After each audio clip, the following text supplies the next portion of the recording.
ناظرین رخ کریں گے ہم بلوچستان کا۔ سرکاری اسپتالوں میں ادویات کو خرد برد سے بچانے کے لیے بلوچستان حکومت کی جانب سے بڑا فیصلہ کیا گیا ہے۔ فیصلہ یہ ہے کہ محکمہ صحت کی جانب سے تمام سرکاری اسپتالوں میں وارڈ کی سطح پر ڈیجیٹل فارمیسی کے قیام کے منصوبے کا آغاز کر دیا گیا ہے۔ پہلے مرحلے میں پائلٹ پروجیکٹ کوئٹہ کے بڑے سرکاری اسپتالوں سے شروع کیا گیا ہے۔ کوئٹہ کے بعد ڈیجیٹل فارمیسیز کا منصوبہ ضلعی ہیڈ کوارٹر اسپتالوں تک بڑھایا جائے گا۔ مزید تفصیلات بتانے کے لیے ہمیں جوائن کیا ہے نمائندہ کوئٹہ شاہ حسین ترین نے۔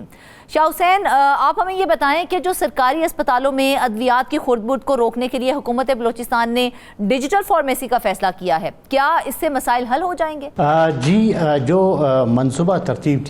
ترتیب دیا گیا ہے یا شروع کیا گیا ہے، اس کا جو مقصد ہے وہ یہی ہے کہ ادویات میں جو خرد برد یا بے قاعدگی ہوتی تھی یا پھر جو نا اس کی خریداری میں کرپشن کے معاملات تھے، اس کے روکنے کے لیے، اس کے روک تھام کے لیے یا پھر مریضوں تک جو مستحق مریض ہیں ان تک یہ ادویات نہیں پہنچتی تھی، تو یہ مسئلہ حل کرنے کے لیے یہ ڈیجیٹل فارمیسی کے قیام کا منصوبہ لایا گیا ہے۔ اور اس وقت یہاں سے شروع کیا گیا پائلٹ پروجیکٹ ہے، کوئٹہ سے شروع کیا گیا ہے، اور یہاں سول اسپتال کوئٹہ جو کہ صوبے کا سب سے بڑا اسپتال ہے، 1000 بیڈ پر مشتمل اسپتال ہے، اور یہاں پہ 24 فارمیسیز مختلف جو شعبے ہیں وہاں پہ 24 ڈیجیٹل فارمیسیز قائم کی گئی ہے، یعنی ہر وارڈ کا اپنا ایک ڈیجیٹل فارمیسی ہے، اور اس ڈیجیٹل فارمیسی سے صرف اسی وارڈ میں داخل مریضوں کو ادویات ملیں گے، وہ بھی ڈیجیٹل طریقے سے۔ وہ طریقہ یہ ہے کہ وارڈ سے ڈاکٹر جو ہے وہ ادویات لکھتے ہیں اور آن لائن کے ذریعے وارڈ سے ہی وہ اسٹور تک پرچی آتی ہے، اور اسٹاف پھر اس کے بعد متعلقہ وارڈ کا اسٹاف آتا ہے، اسی مریض کے MR نمبر اس پہ الاٹ کیا جاتا ہے، اس MR نمبر پر کے تحت ہی وہ ادویات اٹھا کے مریض کے بیڈ پہ پہنچا دیا جاتا ہے۔ تو یہ ایک اچھا منصوبہ ہے۔ اسی طرح بولان میڈیکل کمپلیکس اسپتال ہیں، وہ بھی تقریباً 800 بستروں کا اسپتال ہے، اور وہاں پہ 18 ڈیجیٹل فارمیسیز جو قائم کی گئی ہیں، ہر وارڈ کی اپنی ڈیجیٹل فارمیسی ہے۔ اور اس کی ضرورت اس لیے پیش آئی کہ محکمہ صحت کے حکام کا یہ کہنا ہے کہ ماضی میں اس طرح کی شکایت عام تھی کہ ادویات جو ہے وہ وارڈ میں جو داخل مریض ہے ان کو بھی ادویات نہیں ملتی تھی، حالانکہ حکومت کا اربوں روپے کا ایک وہ پیسے جو تھے، رقم جو تھی وہ صرف ادویات کے لیے مختص کی جاتی تھی سرکاری اسپتالوں میں، مگر اس کا عام آدمی کو کوئی فائدہ نہیں پہنچتا تھا۔ ادویات جو تھی اس میں بے قاعدگیاں ہوتی تھی، یا پھر وہ ادویات جو تھی وہ مریضوں کو فراہم نہیں کی جاتی۔ وہ اکثر ادویات جو تھے اکثر ایسے بھی ہوا کہ ادویات اسٹور میں بڑی خراب ہو جاتی۔ اسپتالوں میں ادویات کے نظام کو ڈیجیٹل بنانے کا قدم اٹھایا ہے؟ جی بالکل، یہ پورے بلوچستان میں یہ کہ جو سرکاری اسپتال ہے، یہ ڈیجیٹل فارمیسیز، یہ معاملات کمپیوٹرائز کرنے کے لیے یہ ایک منصوبہ شروع کیا، قدم اٹھایا، بڑا قدم ہے۔ اور میں آپ بتاؤں کہ کل وزیر اعلیٰ بلوچستان سرفراز بگٹی نے وزیر صحت بخت نور کاکڑ کے ہمراہ سول اسپتال کوئٹہ کا باقاعدہ دورہ کیا، وہاں پہ ان ڈیجیٹل فارمیسیز کا باقاعدہ افتتاح کیا، اور اس طرح آفیشلی یہ انہوں نے کام شروع کر دیا ہے۔ ہسپتال ہیں جہاں پر اس منصوبے کا آغاز کیا گیا ہے؟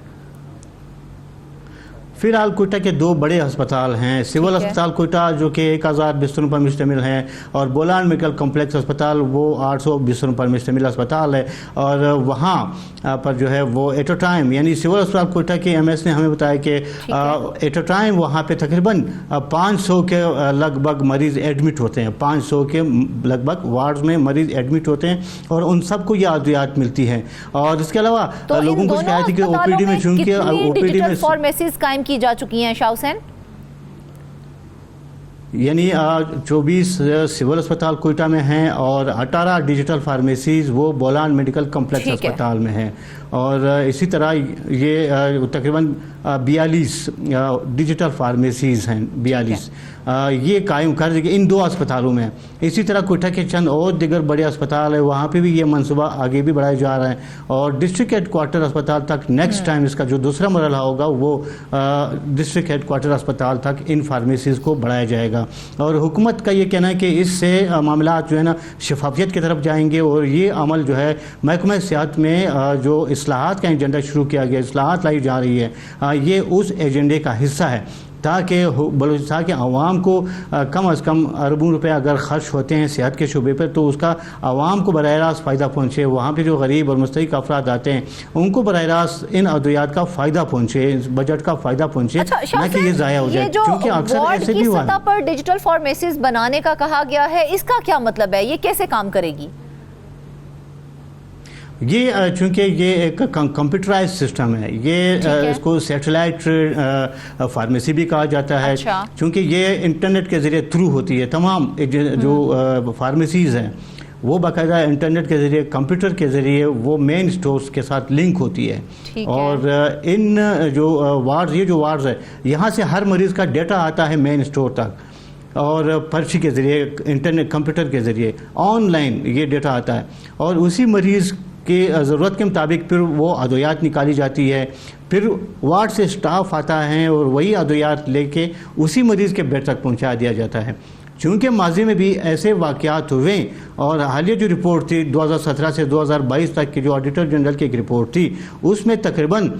صرف سول اسپتال میں 1 ارب 80 کروڑ روپے سے زائد کی ادویات روپے جو تھی وہ ادویات کی خریداری میں بے-قاعدگیاں سامنے آئی تھیں. اسی طرح اسی اسپتال کے مین سٹور سے 2.5 کروڑ سے زائد رہی ہیں, اس نظام کے نافذ کرنے سے ادویات کی فراہمی کس حد تک شفاف بنائی جا سکے گی؟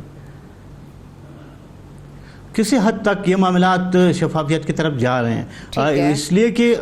پہلے کوئی ڈیٹا نہیں ہوتا تھا اسپتال میں کہ کتنے ادویات کی ضرورت ہے وہاں پہ, اور کتنے مریض جو ہے وہ کس شعبے میں ہیں, مین سٹور سے کتنی ادویات فراہم کی جاتی ہیں, اور ضرورت کتنی ہے. اب یہ منصوبہ, ایک تو یہ ہے کہ حکومت کو یہ پتہ چل جائے گا, محکمہ صحت کو یہ معلوم ہوگا کہ سول اسپتال میں میں ادویات کی کتنی ضرورت ہے, وہاں پہ کتنے پیشنٹس داخل ہوتے ہیں, ان کی یومیہ ضرورت کیا ہے, اور حکومت کو کتنی ادویات پرچیز کرنی ہے. تو ماضی میں ایسے بھی ہوا کہ چونکہ ضرورت سے زائد ادویات بھی خریدی گئی, اور پھر وہ ادویات یا تو باہر فروخت ہوئی یا پھر مین سٹور میں پڑی وہ ادویات وہ ایکسپائر ہو گئی اور پھر پھینک دی گئی. اسی طرح اسی وجہ سے جو وہ بجٹ بھی ضائع ہوتا تھا, کروڑوں روپے کا بجٹ ادویات کی مد میں ضائع ہو جاتا تھا. تو کیا اس ڈیجیٹل نظام سے مریض کو بھی کوئی فائدہ ہوگا یا نہیں ہوگا؟ کیا خود اپنی دوائی کی دستیابی چیک کر سکیں گے مریض جو ہیں؟ جی بالکل, چونکہ مریض کے ساتھ مریض خود بھی دیکھ سکتے ہیں. مریض کا ڈیٹا آن لائن ڈیٹا جاتا ہے مین سٹور تک, اس کو وہ جو پرچی ہوتی ہے اس کو باقاعدہ مریض کو ایک رسید بھی دی جاتی ہے کہ یہ ادویات, بلکہ اس کے ساتھ اس کے فائل کے ساتھ یہ لپ کر دی جاتی ہے کہ اس مریض کو اس ٹائم مین سٹور سے یہ دوائیات پہنچی ہے, اور وہ فائل, ہر فائل مریض کے بیڈ پہ موجود ہوتا ہے. تو مریض اپنا فائل خود بھی چیک کرتا ہے کہ اس کے پاس کہ اس کے لیے صبح کے وقت میں کتنی ادویات ہوئی, اس کو کون سی ادویات ملی, اور شام کو کتنی ادویات ہوئی. اسی طرح مختلف اوقات میں جو ٹائم ٹیبل ہوتا ہے ادویات دینے کا وہ مریض خود بھی چیک کر سکتا ہے. وہ ایک ڈیجیٹل ایک رسید ہوتا ہے, وہ پہنچا دیا جاتا ہے مریض کے فائل کے ساتھ لپ کر دیا جاتا ہے. شاہ حسین, بڑا ایک اہم سوال ہے کیونکہ نظام تو لے کے آ رہے ہیں, اپلائی بھی کر دیا جائے گا, اس نظام کی نگرانی کون کرے گا؟ کیا کوئی خود مختار ادارہ شامل ہوگا اس کے لیے؟ یہ اس کا جو لنک ہے یہ ڈیجیٹل اپنا director general health services Balochistan جو کہ پورے بلوچستان کے ہسپتالوں کو دیکھ رہا ہے, یہ کمپیوٹر کے ذریعے یہ سارا لنک ہیں اس نظام سے. وہاں ایک باقاعدہ مانیٹرنگ ایک سسٹم لگا دیا گیا ہے, اور وہ جو سسٹم ہے وہ پورے صوبے کے اسپتالوں کے ساتھ لنک ہے. ہر اسپتال کا ڈیٹا, ہر اسپتال کی ضروریات آن لائن آتی ہے, وہاں پہ باقاعدہ نگرانی کی جاتی ہے, اور مانیٹرنگ سیل باقاعدہ اس کا علیحدہ سے ایک سٹاف وہاں پہ لگا دیا گیا ہے جو صرف اسی چیز کو دیکھ رہے ہیں کہ اسپتال سے کون سی کمپلینٹ آتی ہے ادویات کے مد میں, اور سٹاف کے رویے کے بارے میں, ڈاکٹرز کے رویے کے بارے میں. یہ ایک وہاں پہ ایک سسٹم, خودکار سسٹم نافذ کر دیا گیا ہے, وہ بھی آن لائن ہے. تو یہاں سے جو ڈیٹا چلا جاتا ہے مین ڈائریکٹر جنرل ہیلتھ سروسز, وہاں پہ بھی اس کا ریکارڈ جمع ہوتا ہے. تو یوں ہم کہہ سکتے ہیں کہ یہ ایک منصوبہ جو ہے, اگر یہ اسی طرح فی الحال جس طرح شروع ہوا ہے, اگر اسی طرح تندی سے اور یہ معاملہ چلتے رہیں تو یقیناً شفافیت آئے گی. لیکن اگر یہ منصوبہ جو تھا پھر حکومتیں چینج ہوتی ہے, نیکسٹ حکومت آئے گی تو یہ معاملات پھر جو ہے نا پیچھے چلے جائیں گے.